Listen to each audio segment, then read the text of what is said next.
खबर देखिए कि रूस ने, जैसा मैंने आपको बताया, यूक्रेन पर एक बार फिर से बहुत बड़ा हमला किया है। 300 से ज्यादा ड्रोन और मिसाइलों से हमला हुआ है। कीव और ओडिशा में जबरदस्त तबाही हुई है। 2 लोगों की मौत हो गई है, 13 से ज्यादा लोग जख्मी हैं। रशिया ने कहा है हमने जितने भी टारगेट फिक्स किए थे उन सब को हमने हिट किया है। और ये देखिए किस तरीके से आग में जलता हुआ दिखाई दे रहा है कीव। बीते 1 महीने में अगर आप देखें तो रशिया ने एक तरफ से यहां पर अग्नि वर्षा कर दी और वही एक बार फिर से दिखाई दे रहा है। मेजर गौरव आर्य मेरे साथ चर्चा में यहां जुड़ेंगे। मार्शल पीके श्रीवास्तव, वो जो आपको बता रहे हैं कि ये रशिया और यूक्रेन के बीच में जो चल रहा है उसमें सामने तो रशिया और यूक्रेन दिखाई दे रहे हैं, लेकिन वो एक्टर्स जो असल में इस युद्ध को चला रहे हैं, बढ़ा रहे हैं, कौन कौन है? कीव को इतना ज्यादा हमलों का सामना बीते दिनों जो करना पड़ा है उसकी वजह जो आप बताते हैं उनके जो स्ट्रैटेजिक बॉम्बर्स को निशाना बनाया गया था वही है या उसके अलावा भी कुछ फैक्टर्स हैं? उससे दिनेश उससे भी आगे बढ़ गया है, क्योंकि आपने हमेशा देखा है जब भी या तो ट्रंप और पुतिन के बीच में बातचीत होती है जी, या फिर अभी मार्को रूबियो और लैवरोव के बीच में बात हुई, जैसे ही बात होती है कीव पर हमले शुरू हुए।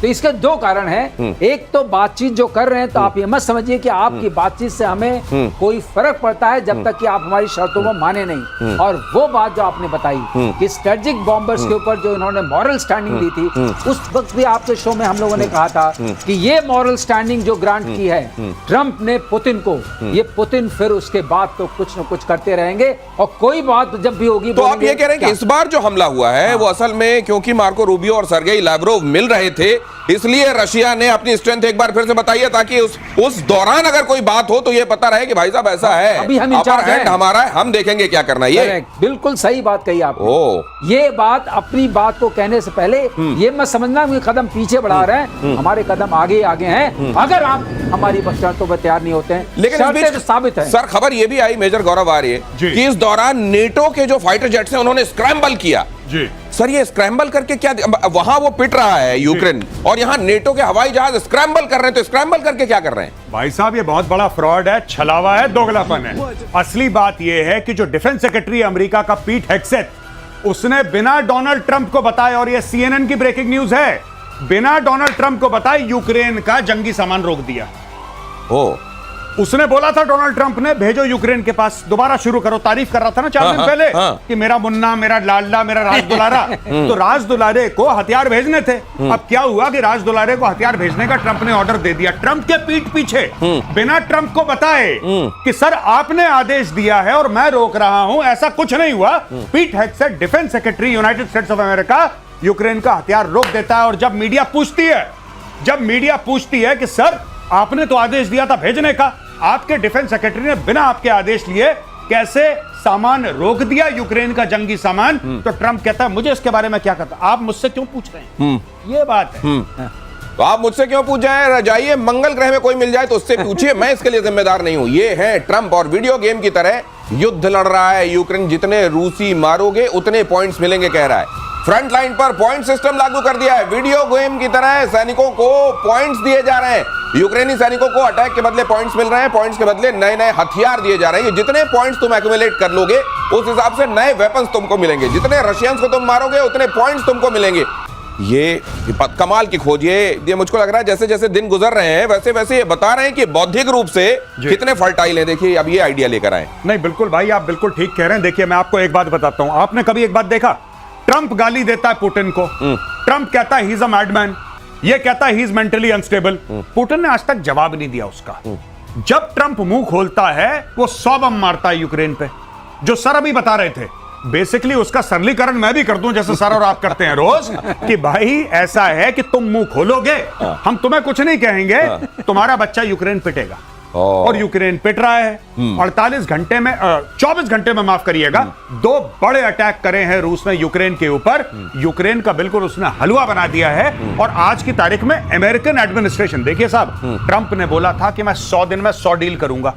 ट्रंप ने बोला था, ये बात फैक्ट है, आप जाके चेक करिए, मैं चाहता हूं इंटरनेट पे। ट्रंप ने बोला था 100 दिन में मैं 100 डील करूंगा। अभी तक 3 पूरी हुई। टोटल 3 डील्स पूरी हुई हैं, चौथी पूरी होने वाली है। तो ट्रंप ने बड़बोलापन कर दिया, काम वाम कुछ नहीं हुआ। अब दुनिया को ये पता लग गया है कि कुछ नहीं होना। लेकिन मेरे को ये 100 दिन में 100 डील करेंगे वाली बात, और यहाँ पॉइंट्स पर आपको वेपन मिलेंगे जितने रखे हैं। मुझे ये लग रहा है सर कि इन्होंने भी लगता है ट्रंप से सीख लिया है, ये बातें बड़ी कर लो। नहीं, ये गेमिफिकेशन जो कर रहे हैं, अपने ट्रूप्स को बता रहे हैं, अपने सैनिकों को बता रहे हैं कि आप अगर रशियन मारेंगे इतने पॉइंट, टैंक मारेंगे इतने पॉइंट, इसका मतलब आपने कमांड स्ट्रक्चर को तोड़ दिया। ये इनको बहुत घातक साबित होगा। किसी भी सेना का सबसे बड़ा जो होता है उसका होता है कमांड स्ट्रक्चर, कि जब मैंने कहा मारो तब मारो। अगर ये मतलब अगर ऑफिसर कह रहा है कि करो तो करो, ये गेम नहीं है, ये गेम नहीं है। ये जो गेमिफिकेशन किया है इसका इतना भुगतान करना पड़ेगा। ये पूरी की पूरी आर्मी मर्सनरी आर्मी बन जाएगी और ये खत्म हो जाएगी। ये पहला है, ये ज़ेलेंस्की के दिमाग में कौन सा फितूर आया है। आप कभी अपनी सेना को ये नहीं कहते टैंक मारोगे इतने पॉइंट मिलेंगे, जहाज मारोगे इतने पॉइंट मिलेंगे, आदमी मारोगे इतने पॉइंट। ये सेना है, ये तो मर्सनरीज का गेम हो गया। अगर आपने ऐसे पॉइंट सिस्टम बनाया, इसका मतलब अब वहां कोई सेना नहीं रही। सेना का मतलब होता है डिसिप्लिन, अनुशासन। सेना का मतलब होता है कमांड स्ट्रक्चर। बिल्कुल, जो सर ने बात बोली है कमांड एंड कंट्रोल, बिना डिसिप्लिन के फौज नहीं चलती। आपने उनको बोल दिया, जिसको देसी में कहते हैं खुला खेल फरुख्खाबादी, आपने बोल दिया जाओ बेटा जो मर्जी है करो, तुम्हें पॉइंट मिलेंगे। पॉइंट मिलेंगे, पॉइंट। ये ताश खेल रहे हो, रमी खेल रहे हो, तुम्हें पॉइंट मिलेंगे। ये युद्ध चल रहा है भाई, कमांड एंड कंट्रोल, यानी कि पॉइंट की लालच में अपनी मनमर्जी करेगा सोल्जर, अपने अफसर की नहीं मानेगा, अपनी मनमर्जी करेगा, क्योंकि उसको बेहतर हथियार चाहिए। क्यों चाहिए बेहतर हथियार? आपको उसको प्लॉट दे रहे हैं, को फ्लैट दे रहे हैं, को कार दे रहे नहीं, आप उसको बेहतर हथियार दे रहे हैं और उसकी यह लालच है कि वो अपनी जान बचाएगा। इसलिए वो करेगा जिसमें उसको पॉइंट मिलेंगे, वो नहीं करेगा जो उसके सीनियर्स चाहते हैं, और यह घातक है। और सर यही बात समझा, और इसी को कहते हैं विनाश काले विपरीत बुद्धि। अगली खबर देखिए, यहां भी फैसला कीजिएगा, ये भी विनाश काल की विपरीत बुद्धि है क्या? ईरान के रक्षा मंत्री की इजराइल को धमकी।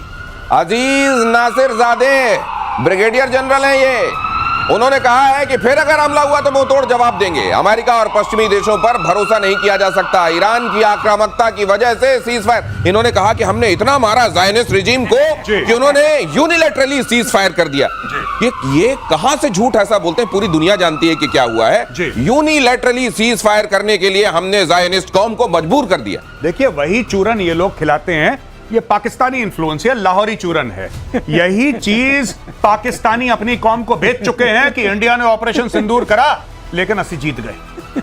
ठीक है, बहुत मार पड़ी, हाथ पैर टूट गया, व्हीलचेयर में बैठे हैं, लेकिन हम जीत गए। यही चीज ईरान कर रहा है, जो बार बार अब वो कह रहा है कि अगर तुमने अटैक करा, अगर तुमने अटैक करा, वही बात है, 4 थप्पड़ मारे, 5वां मारा फिर देख लेना, फिर 5वां, 6ठा मारा फिर देख लेना, 10वें पे छोड़ूंगा नहीं। दिनेश, ये नाम आपने देखे, लंबे लंबे, क्या पढ़ा मैं तो भूल भी गया उस नाम को। जितने लंबे लंबे नाम उतनी लंबी लंबी जुबान, और जितनी लंबी जुबान उतनी लाहौरी। ये लाहौरी चूरन में अगली खबर देखिए। अब जरा ये इन्फ्लुएंस की बात की जा रही है, तो ये खबर बहुत ध्यान से देखिए। पाकिस्तान के पूर्व विदेश मंत्री का कबूलनामा, लीजिए। बिलावल इस समय पता नहीं कौन सी भाषा बोल रही है, लगता है ये इस समय इनको अपनी जिंदगी से प्यार कम हो गया है पाकिस्तान में। देखिए जरा क्या कह रहे हैं। भारत में आतंकवाद फैलाता रहा है पाकिस्तान। अरे भाई, इतना साफ क्यों बोल रहे हो? किसी भारतीय का जूठा पी लिया है क्या? बिलावल भुट्टो ने कहा कि अब पाकिस्तान बदल गया है। पहलगाम हमले में पाकिस्तान के शामिल होने से इनकार किया। अब ये भी कह रहे हैं कि हाँ, हमने आतंकवाद फैलाया है, और ये भी कह रहे हैं कि असल में तो ये जियाउल हक ने शुरू किया था। अफगानिस्तान में ये फिदाइनिफिकेशन ये शुरू किया हमने, उसके बाद ये कश्मीर में भी आ गया। तो उन्होंने कहा कि अच्छा, कश्मीर में आपने आतंकवाद फैलाया? नहीं, कश्मीर में हमने आतंकवाद नहीं फैलाया, अपने आप आ गया, अपने आप आ गया, हवा के साथ। जी, बहती हवा, अफगानिस्तान से हवा चला, यहाँ पे आ गया। बिल्कुल बिल्कुल, बहती हवा साथ। वो मैं आपको बात बताता हूं, ये अब बोलते हैं, देखिए सुनिए, ये जो कह रहा है ना इस वक्त भुट्टो का ये कहना है कि साहब, हाँ कश्मीर में हमने आतंकवाद फैलाया, हाँ अफगानिस्तान में हमने आतंकवाद फैलाया। जो जियाउल हक की बात कर रहे हैं, जियाउल हक कहां का रहने वाला था? पाकिस्तान का तो प्रेसिडेंट था वो पाकिस्तान का आर्मी चीफ था। इन्होंने फैलाया आतंकवाद। ये कह रहा है कि सब कुछ हमने करा, बस पहलगाम पे छोड़ दो। पहलगाम हमने नहीं करा। अरे भाई, सभी तुमने करा है, और ये 1 बार 2 बार 3 बार 4 बार। अब यही चीज ख्वाजा आसिफ ने बोली थी, फिर उसको रेटिफाई करा बिलावल भुट्टो ने, फिर बिलावल भुट्टो ने दोबारा बोल दिया। यानी कि मैं बता रहा हूं आपको, कुछ ना कुछ मैसिव। बिलावल भुट्टो बेवकूफ नहीं है। नहीं, लेकिन वो मालूम है, अभी अब देखिए, अब यूनाइटेड नेशंस में जाके क्या कह रहे हैं? तहरीके तालिबान पाकिस्तान, बलोच लिबरेशन फ्रंट और मजीद ब्रिगेड, इनका नेक्सस बनता जा रहा है, हमारे लिए बहुत खतरा। ये लश्कर-ए-तैयबा की बात नहीं कर रहे हैं, ये जैसे मोहम्मद की बात नहीं कर रहे हैं, ये वहां की बात कर रहे हैं। ये क्या है? ये थोड़ा डिफ्लेक्शन स्ट्रेटजी है। हाँ। लेकिन जो अभी गौरव बता रहे थे उसके आगे बताता हूं, ये शायद इसलिए कह रहे हैं कि पहले होता था हाँ। और अब नहीं हो रहा है, क्योंकि अब सिविलियन सरकार है और जो कुछ कर रहा है मुनीर कर रहा है।